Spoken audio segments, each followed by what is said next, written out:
Mr. Bibb? The movie, oh yeah, I got it. Yeah, 1 minute. I see that 1 minute up there. Yeah, Mhm. no better on the phone, huh? Not yet. 1 minute. Ready, Mr. Pastor, Gregory, Yeah. Five's ready.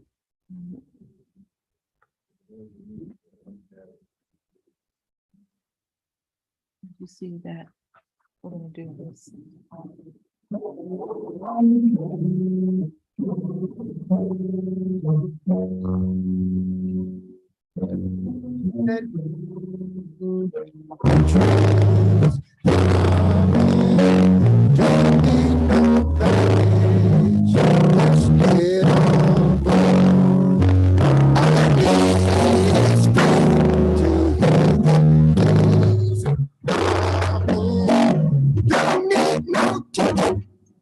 You just ain't no. Welcome, viewing audience and listening audience, to the People Get Ready podcast with the legendary political guru, Mr. Charles E. Bibb Sr.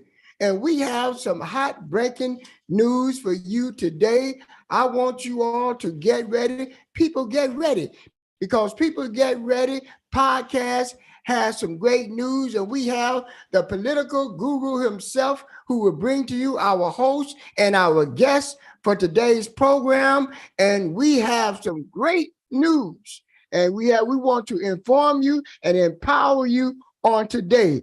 And here's the political guru, legendary CEO, president of People Get Ready podcast, Mr. Charles E. Bibb Sr. himself. Take it away, Mr. Bibbs. Thank you, Reverend Ben Fair.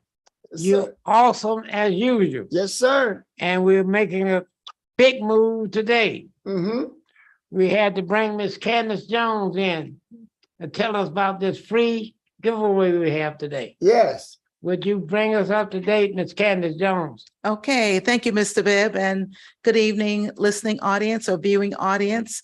You are here today, and you're going to hear some fabulous news and information today. Not only you hear that every week, each week we get more and more fabulous news, but I want to share some information with you regarding SNAP Partners.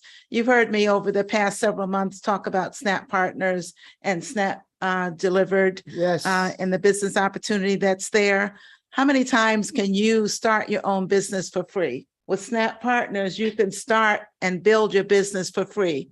If you just want to become a customer of SNAP Partners and use the different verticals, you can do that. You don't have to build a business, but you can do it, register with SNAP for free. We're going to get into more details about that.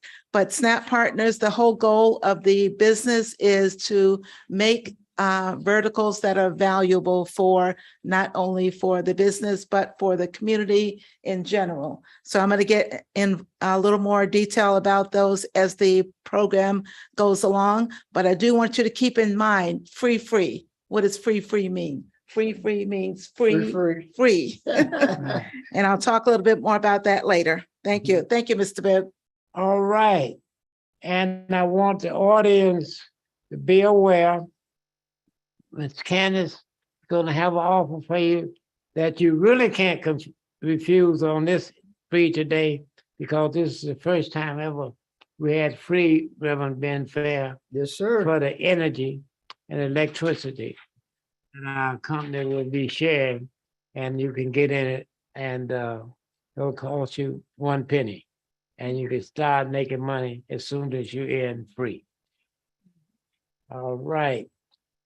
Reverend Fair, Yes, sir, Mr. Bibb. we have quite a few things we have to share with the audience today. Mm-hmm. And I think we better get started early because we have so many different things we're going to talk about.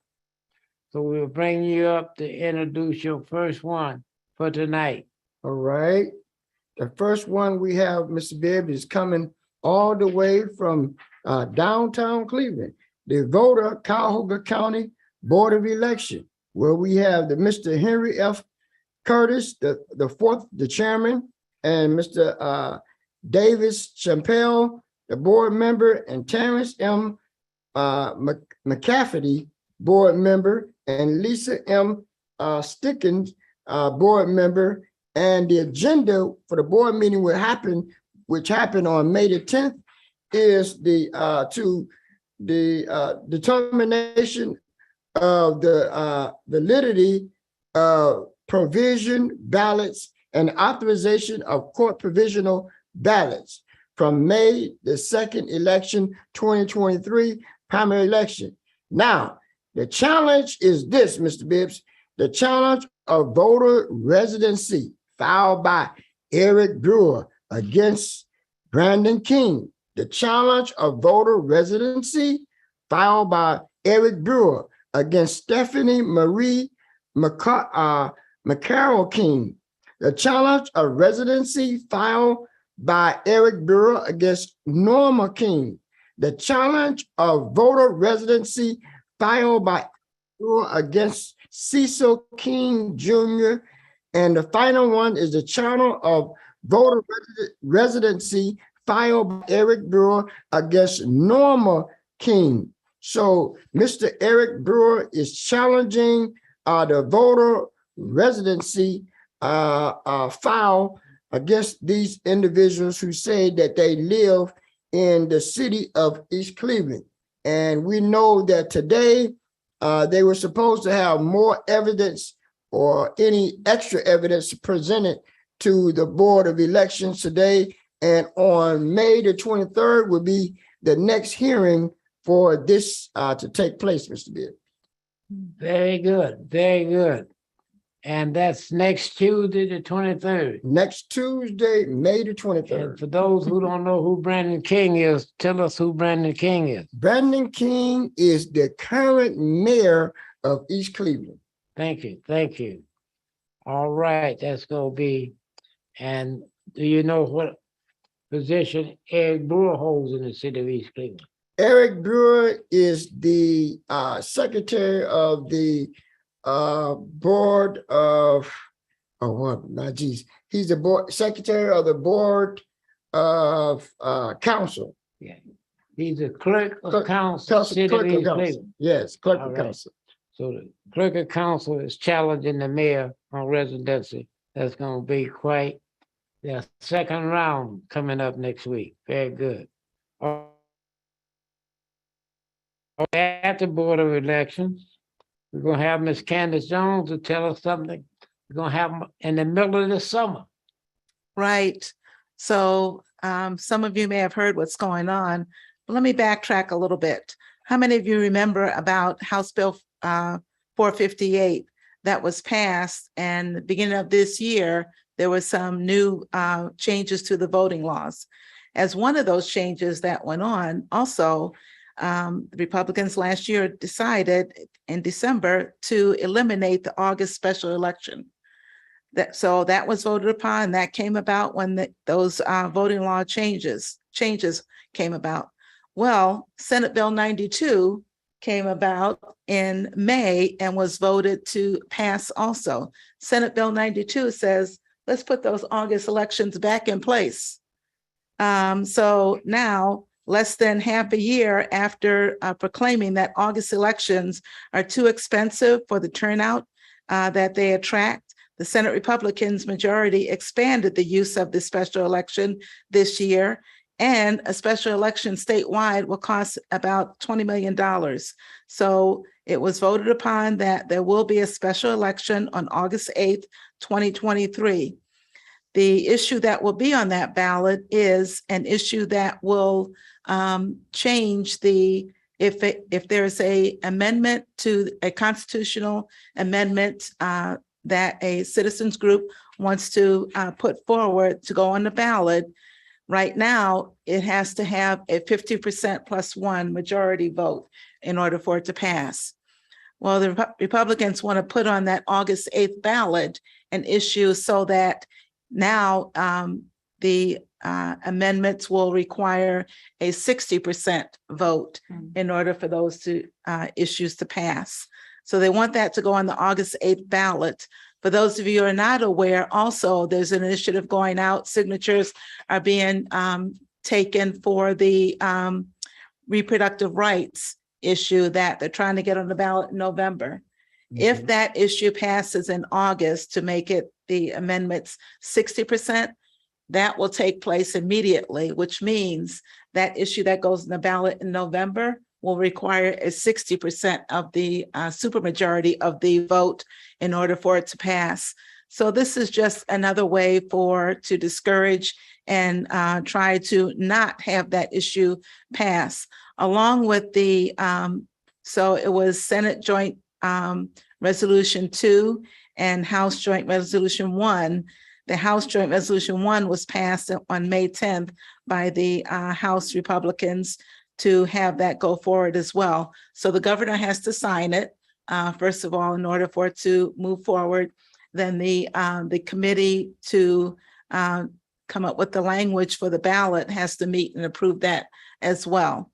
So plan on probably going forward with an election on August the 8th, which means early voting will start the beginning of July, around July 7th or 8th. Remember also that with these voting laws that change as beginning of January, you will need a photo ID if you're going to be voting in person or early voting at the Board of Elections. You do not need a ID if you're going to be voting by mail. So I stress to anyone, please, first of all, get out and vote. But if you don't have a photo ID, vote by mail, because right now you don't need a photo ID to vote by mail. So this is just, another thing that is making it hard for people to get amendments passed through the Constitution. So August 8th is that scheduled special election that will take place. I'm glad you brought that back up, Ms. Candace Jones, because it is law now. There is an election on August 8th. Mm-hmm.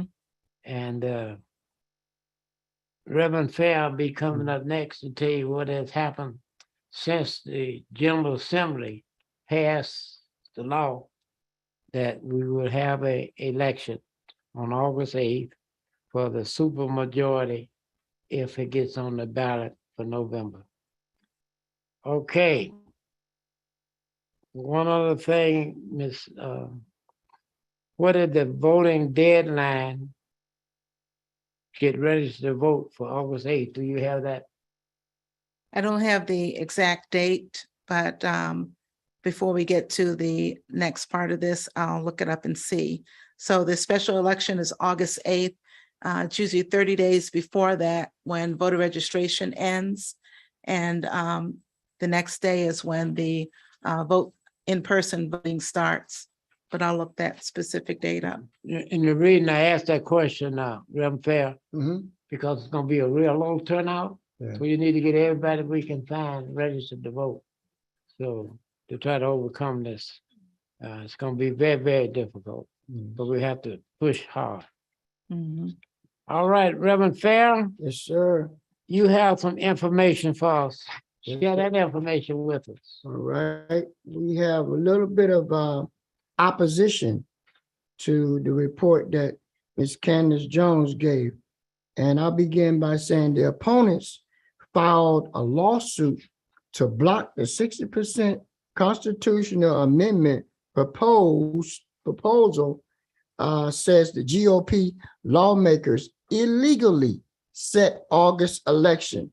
The Colombian a campaign group opposed a proposal to make it harder to change the Ohio Constitution, has asked the Ohio Supreme Court to block the August 8th election that the Republican state lawmakers set earlier this week when they voted to send the proposal to voters.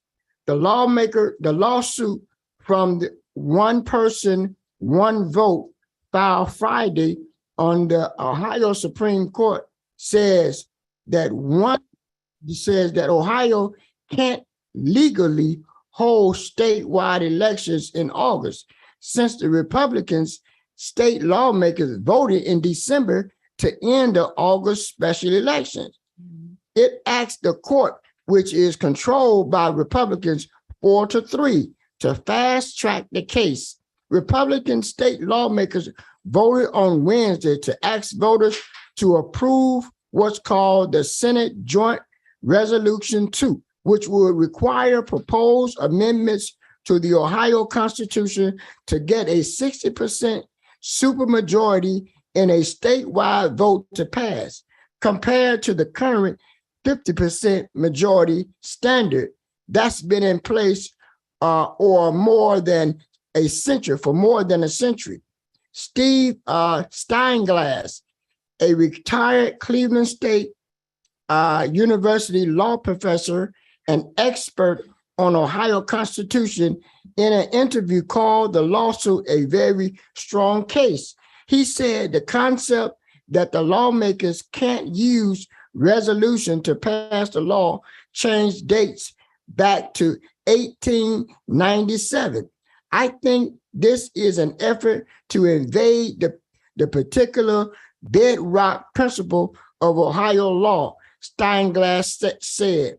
Lawmakers initially eliminated the August election because they said local government took advantage of the low voter participation that's typically in the summer election to pass tax levies, rather than waiting for elections with greater turnout that was more reflective of the general public. Meanwhile, Republican officials have begun the process of implementing the August 8th election. LaRose, a Republican, has ordered the county boards of election to begin their preparations. He's also set a Thursday meeting by the Ohio Ballot Board, which will write the language and summary that will appear on the upcoming ballot in August 8th election, Mr. Bibbs. All right. So we got a fight going on down in Columbus. Big fight. Let me help you a little bit. LaRose is the Secretary of State. Yes. They left that out in that article. Yes, sir. And he is the highest ranking election official in the state of Ohio. Yes, sir. When he speaks, all 88 county boards of elections will jump. Yes, sir. Now, Dr. Gwen Jarvis Yes, sir. and Dr. Simmons don't know me that well, but we'll do a little recruiting in a minute. I had Reverend Ben Fair working today and Mike Seals trying to find out when the case will be heard in Ohio Supreme Court. Yes. When the case will be heard in Ohio Supreme Court. Yes. Tell them what we found today, Reverend Fair, about June. About June? Well, we found that the only case that's going to be taking place will happen in June, and we don't know whether or not this lawsuit will be on the agenda for the Supreme Court. Okay. In corporate America, there's a thing they call executive on loan. Uh-huh. So our podcast gonna have some executives on loan. Okay. Dr. Simmons and Dr. Gwen Jarvis gonna help you find out when is this gonna be heard in this whole Supreme Court. I bet Okay. you we'll know by next Wednesday. All right. With the double doctors working on it. For. So you can tell the other reverends, you got double doctors working on it. All right. All right, all right. Very good, very good. And thank you, doctors, for volunteering.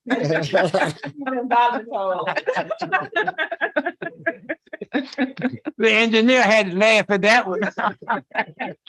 Good volunteer. Recruiting has begun. See, that's a part of their plan, Miss Candace Jones. Run the clock down, see? It's uncertain. So some people will relax and won't fight it. Mhm. When they should be fighting, they gotta keep fighting Right. until All they the way. say, right, so, okay. Now, Miss Candace Jones, would you change lanes for us and give us that information about SNAP while Dr. Simmons get ready next? Okay, so As I mentioned, Snap Partners has multiple different verticals, and some of them you already heard me talk about. Snap Delivered, which is the food delivery service that helps businesses out because they only charge $2 per delivery instead of the 20, 30, or 40% per delivery that other delivery services charge. And Snap Financial, which is the ERC program. The ERC came out as part of the CARES Act in 2020. Well, businesses can still apply for ERC tax credit. Even if they had PPP loans, they can still apply for a tax credit. A business can qualify for up to $26,000 per W-2 employee. So with Snap Financial, we're helping businesses realize that they can still qualify. The accounting firm that we're lined up with and working with is very detailed as far as helping a business get as much of a tax credit as they can. So other verticals, two verticals that were just announced in April, one is Snap Energy and the other one is Snap Health Insurance. Snap Energy. So with the energy rates that are going to be jumping and raising, how many of you know that the energy rates are going to be going up as of June 1st, in at least for the state of Ohio and other states as well? Well, they're going to be going up. They're going to be doubling or even more than that for each of the rates that are going to be going up. So Snap Partners has come along with an opportunity to be able to help, to help a business. They've introduced Snap Energy. So we're lined up with a company that will help a business get a lower rate, to acquire a lower rate for their energy bills. So Snap Energy is, again, one of the new verticals. So what the process will be is we'll approach a business client, we'll get their current bill, we'll scan it, and then we'll be able to come up and show them right away what the lowest rate that they can get. And they can sign up with that rate at that point. There's nothing they have to do. They don't have to pay for anything at that point. It's free to do this. It's free to change over to your energy supplier. Nobody has to come out to the business to do anything. It's all behind the scenes paperwork. So they can sign up and possibly get a lower rate by going with one of the providers that Snap Energy can offer. So it's just a great opportunity for a business.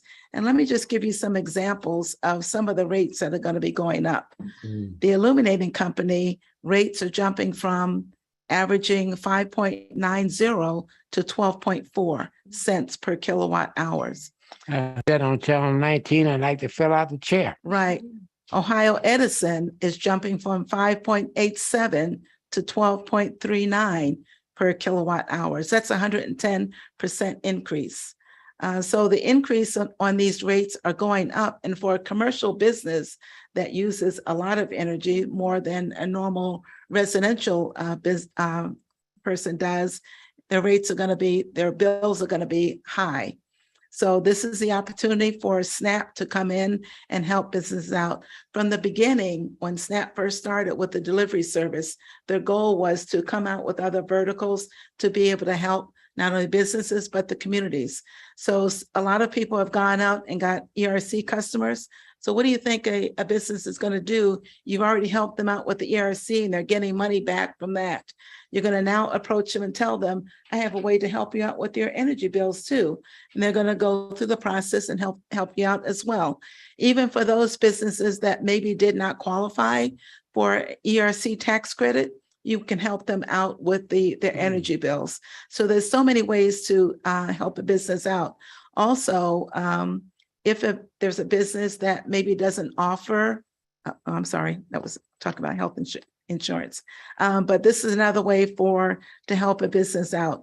You don't need to pay a company doesn't need to pay anything. It's all for free to sign up, to have your energy switched over, and nobody has to come out and do anything. Residential rates changes are coming also with Snap Energy, but that'll be later this year. We're starting off with commercial companies first. It's great. All right. It's great. Any questions? Uh, Can I just mention about Snap, the health insurance part of it, just a little bit? And- Yeah, if you want to now, because you're coming back later with SNAP. If you want to do it now, that's good. I'll Go do ahead. it real quick because I started to say something about it. So the other vertical that was mentioned was SNAP health insurance. So there's so many people out there that don't have health insurance, or as part of the pandemic, a lot of people were given Medicaid as part of their insurance. I know for the state of Texas, there's going to be thousands and thousands of people that are going to be dropped from Medicaid because they no longer will qualify. They were given that as part of the pandemic. Now they're going to be dropped. Other state, I don't know if Ohio's doing that, but I know the state of Texas is doing that, dropping people off of Medicaid. They won't have insurance. This is another way that SNAP is offering to help people out to get insurance that they can afford to pay for. It doesn't require them to do anything special. You call this company, it's a broker company, and they can get lower rates for that. And I'll come back and talk a little bit more about that. All right, thank you, Ms. Candace Jones. Don't leave your mic, because my program, you introduce our special guest for the night. Ms. Right. Candace Jones, would you take your mic back, please? Okay, so we have a special guest with us tonight. We have Dr. Robin Simmons, and I'm going to give a little introduction for her, and she has a lot of great information she's going to share. Dr. Robin R. Simmons grew up in Warrensville Heights, Ohio, graduated from Warrensville Heights High School. She attended the Historical Black College, University of Alabama State University, and graduated magna cum laude with a BS in elementary education. She then attended Cambridge College in Boston, Massachusetts, and received her MA in school administration. Lastly, she attended Argosy University in Sarasota, Florida, and received her education specialist in curriculum K through 12 and her education doctorate in instructional leadership.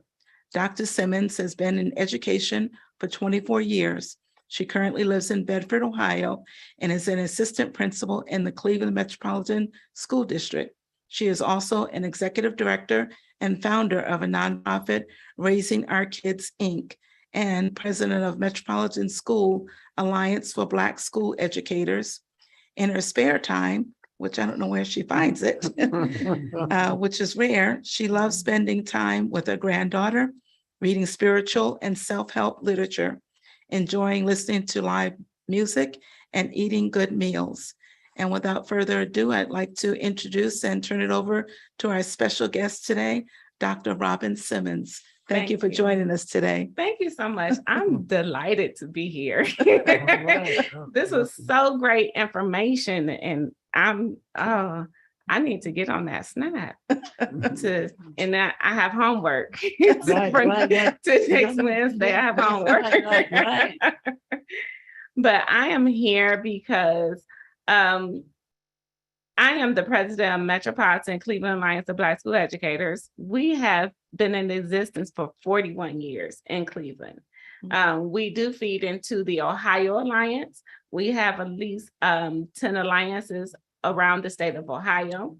And then we all feed into the National Alliance. A lot of people are more familiar with NAPC. So that's the National Alliance. And with Metro CAPC, one of our missions is fighting for equity and excellence in education. It's been our mission for 41 years, before equity was a buzzword in most districts. And we're having a study of this new documentary called The Right to Read. I truly believe that the greatest civil rights issue of our time is the right to read. If you look at the statistics, which is very staggering, about the gap, the educational gap that we have with African-American kids and others. When our kids, only 37% of our kids come ready to read in kindergarten. And the numbers just snowballs. And we know that we are in an informational world. And we are raising our kids, which 50% of Black students are leaving high school below the basic reading levels. So how can our kids read the ballots Mhm. to vote and have, and comprehend all the things that's going on when we are not fighting at the earlier stages for their right to read? And this documentary shows that we need to go by evidence-based curriculums that have been working for kids of color to increase their chances on being literate in the right to read. So our screening is at Shaw High School, May 23rd. Doors open at 5. It's a free event. We just want you to register so we know how many people are coming, and you can find it all on our website, metrocapc.org. And you can also become a member. So anyone that's an educator or an advocate of education, we need you. We need you to join our fight. We need you to become a member because we're greater in numbers, and this is going to cost. This is going to cost for us to continue the work. And we're not going to stop until we connect with the districts that are teaching our kids of color and making sure that they're using a curriculum that works. And we know it starts at home also. So we also want to give our parents, empower them on those correct strategies on teaching their kids the right to read. We want to increase their libraries at home.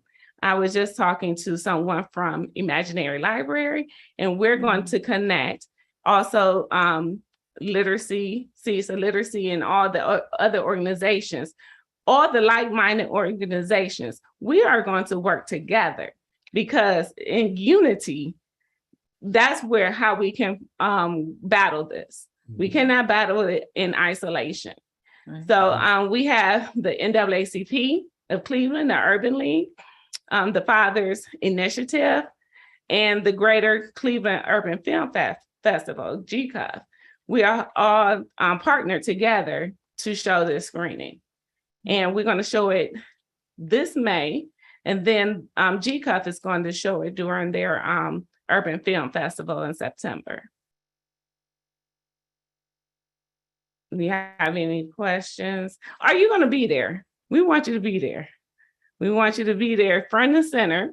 And we want you to be there with your notepads. And we will have a Q&A afterwards. We have some distinguished people on our panels that's going to enlighten us on the correct strategies on teaching our kids to read and what we need to do, our action plan afterwards. We need to have people join us. So again, if you are an organization, again, that has a mission in education, we need you. We need you to contact us because we want to connect. We cannot do this in isolation. I'm going to continue to say that because we cannot do this in isolation. And the greatest civil rights issue of our time is fighting for our kids' rights to read. Yeah. Great. Very good, very good. We'll start with you, Ms. Candace. Any concerns or questions? Dr. Simmons, you mentioned about the film festival in September. You said there's another group that's, I didn't catch the name. Greater Cleveland Urban Film Festival, known as GCUF, which they have it on their website, gcuff.org. Okay. The Urban League has the Right to Read documentary on their website, and the NAACP does too. Okay. So, will this event be recorded or? No, it would not be recorded. We had to buy the rights to the documentary. Oh, okay. At one time, the documentary executive producer is LeVar, the Right Reading Connection person. the Reading Rainbow person, LeVar Burton. Mhm. Burden, Yes. burden. Right. I used to listen to him when I was a kid. Oh, yeah. And earlier in March, they kind of showed it as a preview. And I watched it and I was like, when you watch this documentary, it's a lot of nodding. You're going to nod your head a lot of times. Mhm. And then you're going to shake your head a lot of times. Mm. And you're going to nod and shake. Mhm. But then after the documentary, what are you going to do?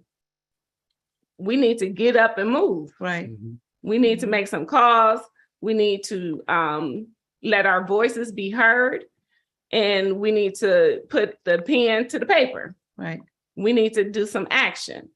So he did a wonderful job. And the person that really spearheaded this campaign is in the NAACP in Oakland, California. He's on the education committee, Oakland, California. And he was in education for 14 years, disgruntled because the curriculum, which is a lot of districts use the balanced literacy curriculum, which is missing some key components Mhm. that our kids need for them to learn how to read. For example, phonics. Mhm. Mhm. Right. I know I used to, I learned by phonics. And there are 5 key components of reading that people need to be aware of. And we know that without these 5 key components, it's going to be a missing piece. We call it the big 5 pillars or the 5 big ideas, which is phonemic awareness, phonics, fluency, vocabulary, and comprehension. And as a previous language arts teacher, I'm going to put in writing because our kids need to know how to write efficiently. Mhm. I was just reading an article about there's the spoken language that our kids come with, and then there's the English language.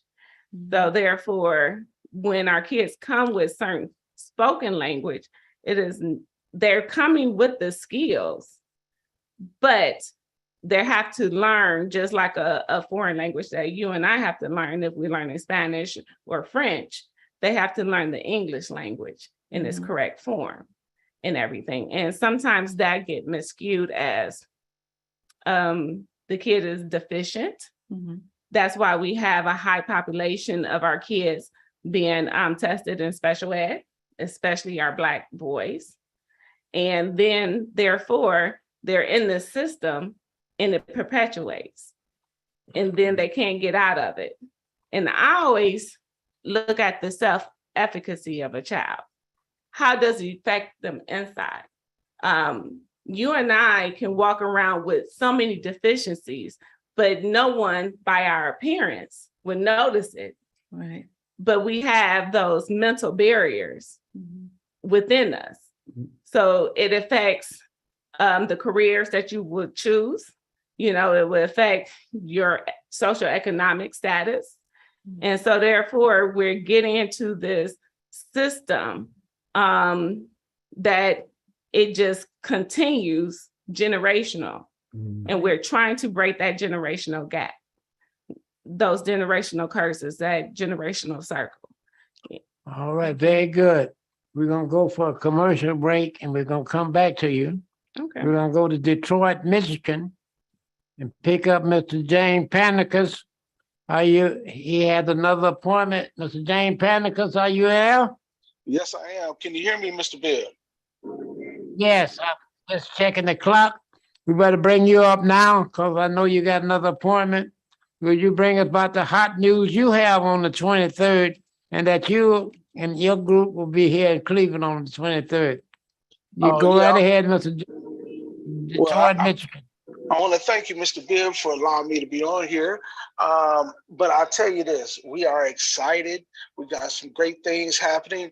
In fact, coming to Cleveland, Ohio on May 23rd, we will have an African-American gentleman who is a $60 million man, and we will have a billionaire named Mr. Gavin Dixon, who will be coming and meeting with you, Mr. Bibb, and some private VIP guests. And we're going to be bringing one of the greatest opportunities to Cleveland in the health and wellness industry, partnered with the hands-off hedge fund trading platform. Now, this is something that's brand new. It's something that's hot. It's something that we're getting people from all walks of life that are just joining in and wanting to hear about it. In fact, I have 5 guests that are coming there to meet with you, Mr. Bibb, when they found out that you were a part of this. So I'm going to tell you, we got something hot here. Say that, Mr. Bibb? I said, thank you. Thank you. Yes. So I'm going to tell you, don't miss out on this. See, what we have done and what is the most powerful thing about this is the hedge fund trading platform. It's totally hands-off. It's automated. You can capitalize on a $3 billion a day market that you don't even have to know anything about trading. You put your money in, you set it, and let it grow. See, we have a chance to get in on a hedge fund that takes the average corporation, everybody, $100 million just to be able to sit at this table. Well, that billionaire, Mr. Gavin Dixon, who will be in Cleveland on the 23rd, he met with the FTC, the SEC, and the FBI. He paid over $700,000 to get this platform and to get all the OKs. And it's the first legal hands-off hedge fund trading platform in the United States. And we only have to put a minuscule amount to get in to be able to watch our monies grow and grow for the future. And it's totally automated. You're guaranteed 2 to 20% compounded daily over a month. And this is the best part about it. It's US dollars in, US dollars out, and you can pull out 100% of your money at any point in time. And you're dealing with a US company. So I'm gonna tell you, people are looking at this. We got, in fact, NBA champion AC Green, basketball player, for the Lakers, he joined this opportunity. Bone Crusher Smith, boxer, joined this. We have a lot of celebrities that are beginning to get in on this. And I'm going to tell you this, if I was you, but I'm not, but if I was you, I'd make sure that I'm meeting with Mr. Bibb on the 23rd with that billionaire, Mr. Gavin Dixon, and the $60 million man, Mr. Robert Dean. They're going to lay out the whole program and show you how this infusion of cash will change the economic disposition of Cleveland and East Cleveland and the surrounding areas. Thank you, Mr. James Panicus, for that information. We're going to have a real progressive week next week, and we have some overlapping dates and events that we're working with, but we're going to make it happen. And this opportunity, I heard a key word, take money out, and 2 big banks had to save 3 banks this last month, and Chase and another bank in New York, Morgan, and Chase. Wow. They couldn't take the money out. The banks went under. The first time they thought they could save them, they couldn't save them, so they had to buy them, Reverend. Money, you got to watch your money real good. So we're going to do a big event following this one we're having next week to catch up for those who couldn't make it. Thank you, Mr. James Panicus, and I'll be talking to you tomorrow because I have some time to work on it. Thanks again. All right, Mr. Bibb. Okay. Bye. All right. And now, Ms. Simmons, we'll go back. That was a commercial. And go back to you.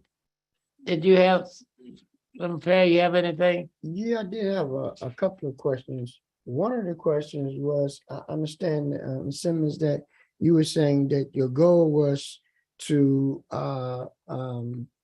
get the phonics into the curriculum. And I wanted to know what was the opposition to making that happen. Well, most districts, and it was, you know, we certain curriculums, because they are in the business of making money, will have these curriculums in that they're research based, and they can guarantee so much percentage of, you know, improvements, and we bought into it Mm. for years. Mhm. If you can just think back to A Nation at Risk, which it was President Reagan Mhm. in 1983, Mhm. all the way to No Child Left Behind, Mhm. all the way to Every Child Succeeds Act with President Obama. Every president had this big initiative to try to improve the education system since 1983, which I'm just going to start at 1983. Mhm.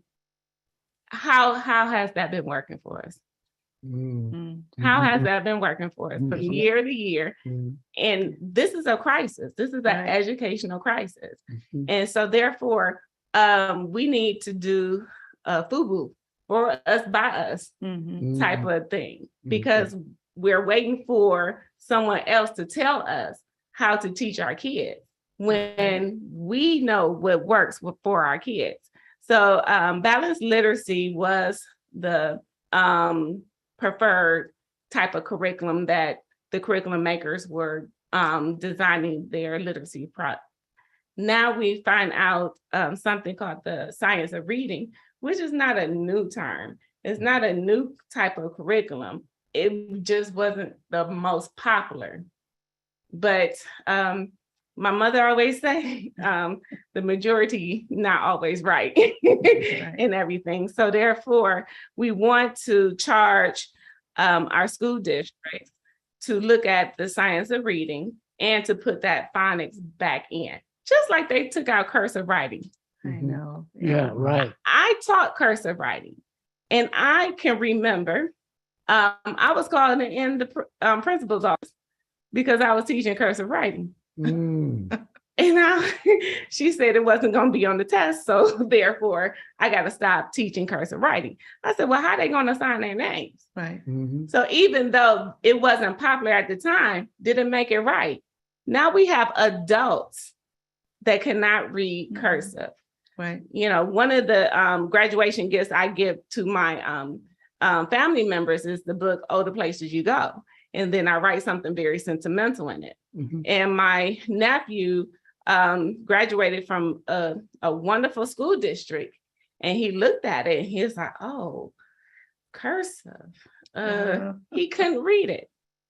He was about to go to Ohio State for culinary, and he could not read the message because it was in cursive. Mhm. Mhm. So years after years after years, we realized that was a mistake. Mhm. Years after years after years, we should realize that curriculum was a mistake. And who's paying the price of it? Kids. Mm. Yes, Mhm. in our community. Mhm. Our community is paying the price of it. So it has to be, enough is enough, and we're not going to stand for it any longer. And we're going to work with districts. We're not fighting against the districts. I'm an educator and I work in a district. Mhm. I want to work with my CEO, with the other districts that we're connected with, to get the answer, because all of them want to be successful. Right. All right, I got some Right. questions. Uh-oh. And while Dr.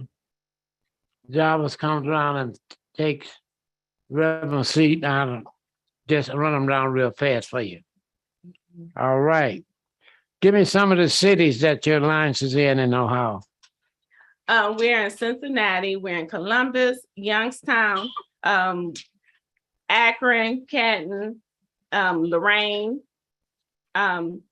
we're trying to reunite our Dayton, Sandusky. You got the right ones. Yeah. Good enough. Okay. Um, what are you doing with the East Cleveland Public Library? Not you personally, but the organization. We work with the East Cleveland Public School District. Like with That was not my question. no, I know we not working with the East Public Because when- Library. So we When, need when the to, white, but fo- one of our let me- members are I on got the it, board. I got it, I got it. Mhm.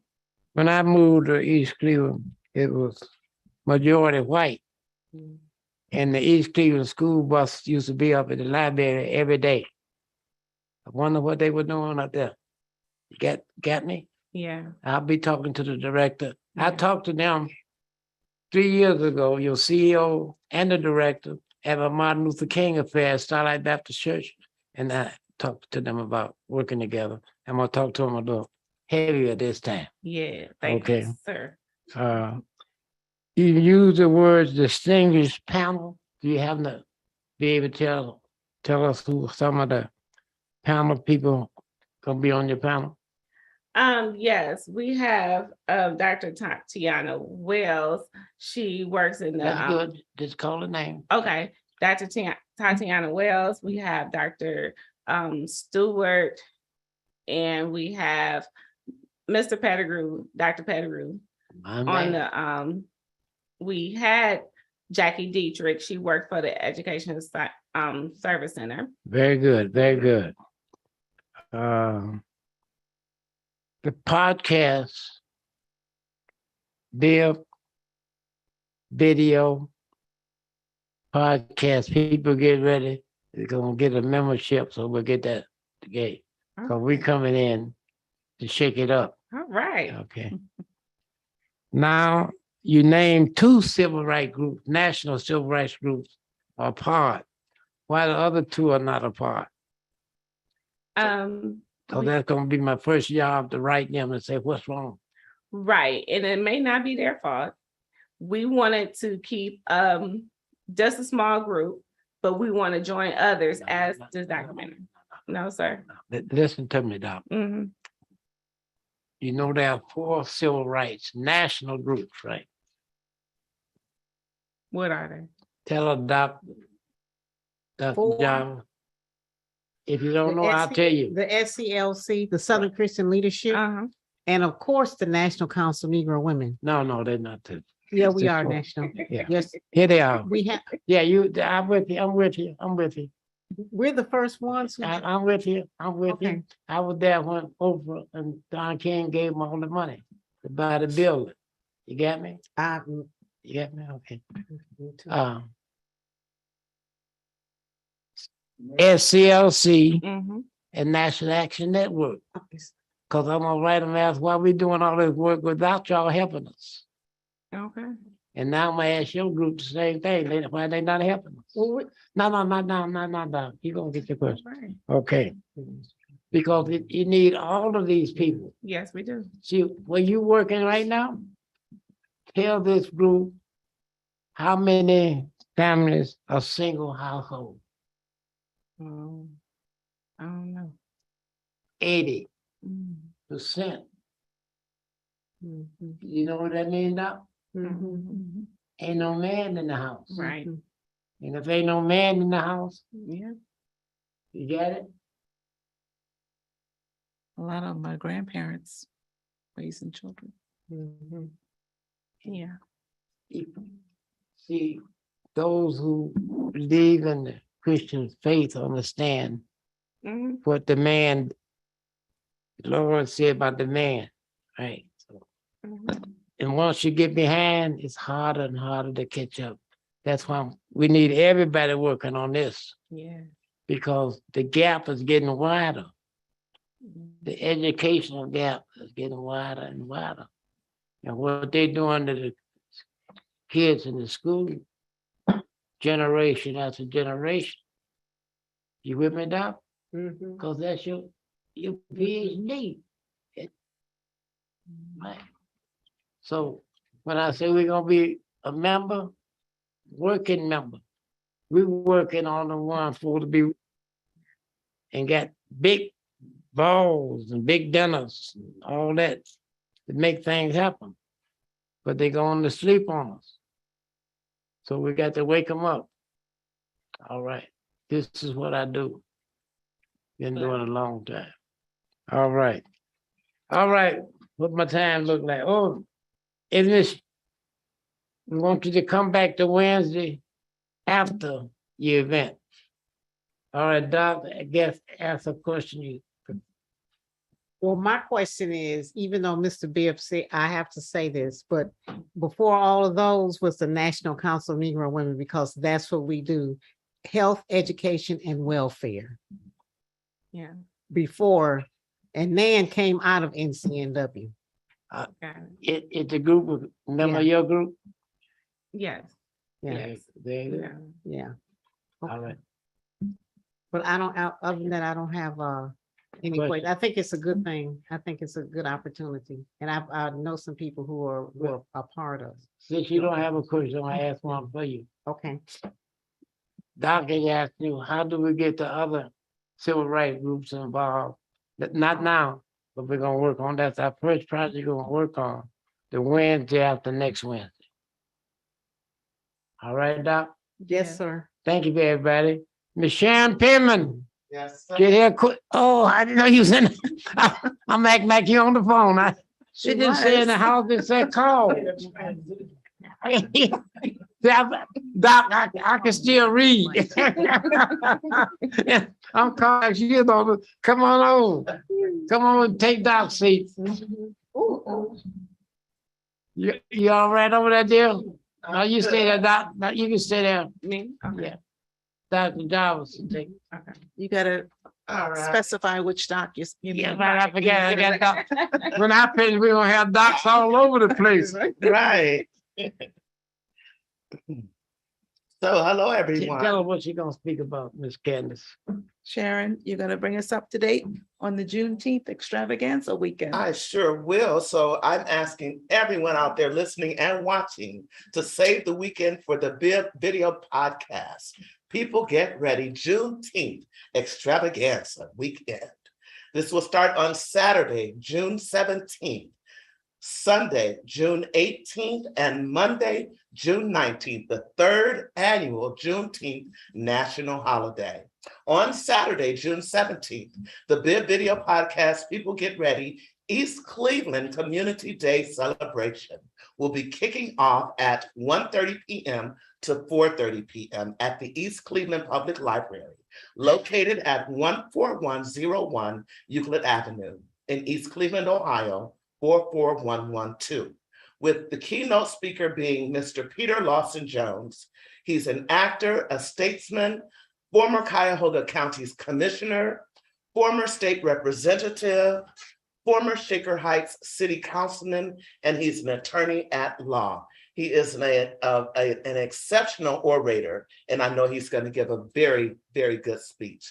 There will be entertainment, food, and door prizes at that event.